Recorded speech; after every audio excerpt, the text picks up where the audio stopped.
and it's by a guy called Cubana Chief Priest. I'm going to read out what he says, and then I'll compare that with what politicians say, and then you can compare that with what politicians and elders and leaders from his region say. And then you understand why I speak the way I do about Nigerian politics. It's not that I have a problem with a person or with individuals. It's that there's a culture of victimhood, right? So I'm going to read out what he says, and then you understand that this is Nigerian politics. This is not a e-money. The RSA e-money is a human being. Anybody can be arrested. That's why we try not to do the wrong thing, so that we don't become prey. Let me read to you what Cubana Chief Priest says.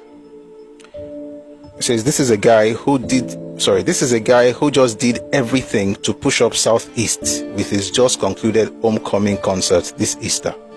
I knew they will come for him because they just saw his strength. They are doing this so they can break him, so as to make him succumb to supporting them under duress. The oppression on us Igbos will never stop. But let me tell all of you, we will never stop. We don't die. We multiply. More billionaires are coming up. Come 2027, we will support and vote for who we want to. We won't be broken. We will even be stronger. We will reciprocate how we were treated with our energy, brotherhood, support, vote, and affluence. I am e-money. It's nothing, brother. I have been there. It will make you stronger. It's just like our Rolls Royce, a location for the rich and famous, not status symbol.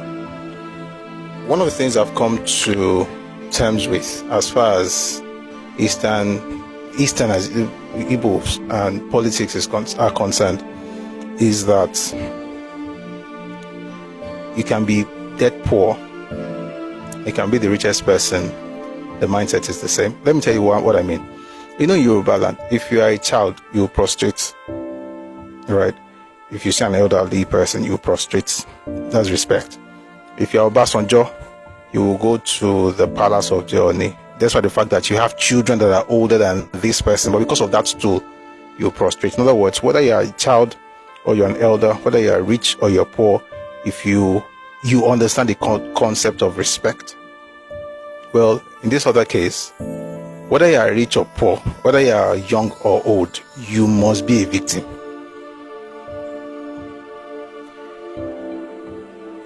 How is it that when they arrested every other person, they talk about the offense? And it's also important for people to counter these narratives. Oh, we are richer than... Anything that makes you use that word richer means you are poor. I don't care how much you have in your bank account. I don't care. You are very poor. Poor people are the ones that have their better pass my neighbor mentality. It doesn't matter how much they own. Their bank account can be overflowing with $1 billion or whatever it is. They will not be satisfied because they don't understand how to just enjoy the wealth without comparison. I'm bigger than you. I have more money than you. I am this. You cannot talk about your greatness without comparison. Let me say it this way. In life, if you cannot discuss your greatness without comparison, you are not great. You are very small. You are very tiny. Like, in order to tell how great you are, you have to compare with someone else.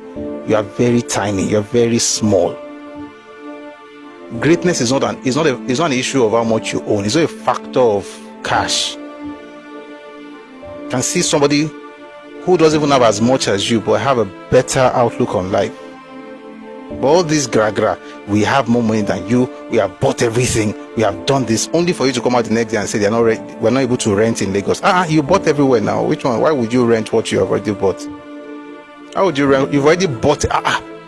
You bought everywhere, even the water. Bought land, bought underground, bought sky, bought everything. Why are you looking for a place to rent? And it's also a sign of underdeveloped cultures. When your culture is not developed, you thrive on comparison, you thrive on bragging. Oh, we're going to churn out more billionaires. How many you... And by the way, see, again, it's not a personality issue for me. I'll explain, Ifeoluwa. It's not a personality issue for me. I wouldn't want people to be arrested. And if you arrest a person, I would say, maybe not take it as far as the person going to prison, but I think they're doing it because they're trying to make sure it deters other people from doing it. So personally, I think that it will just Why did you do this? Don't do it again.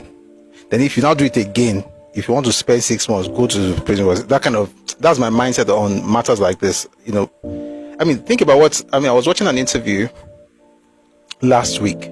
It was of this man's program, Teju Babyface was having an interview with Shegun Johnson, and they're talking about how they are spread these days, that they have to make boxes, right, or bags, something like that.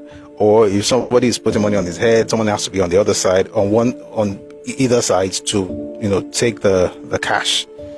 So naturally, the idea basically that even musicians are changing their attitude towards spraying, which makes a lot of sense, right?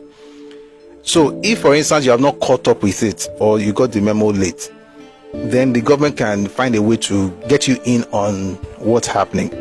So that's what I would have expected for someone like E-Money. But for people to now go out and say they took him because he's Igbo. Terry Akpala is from Isoko. He's a fantastic Akpala musician, but he's not even Yoruba. He's an Isoko man. He was arrested for the same thing, Naira abuse. They've arrested Bobrisky. That one, what's his name? Idris is Yoruba. They've arrested the Yoruba actress. They've arrested people. Like, what makes people think that once you have money, you cannot be arrested? Having money does not mean that you are above the law, especially when you don't even have political power. And I know we can have the argument, oh, what have they done to this person? What have they done to that person? Well, let me tell you what they have done to the other people that you are not talking about. They arrested them. So this one is a citizen of Nigeria. He is not better than anybody. A Yoruba man is not better than any other Nigerian. An Igbo man is not special. You're just like every other person. If you mess up, the government will do what they have to do. We can only now ask for leniency, not for this cheap blackmail. Like, oh, is it because he's Igbo? Is it because he's Yoruba?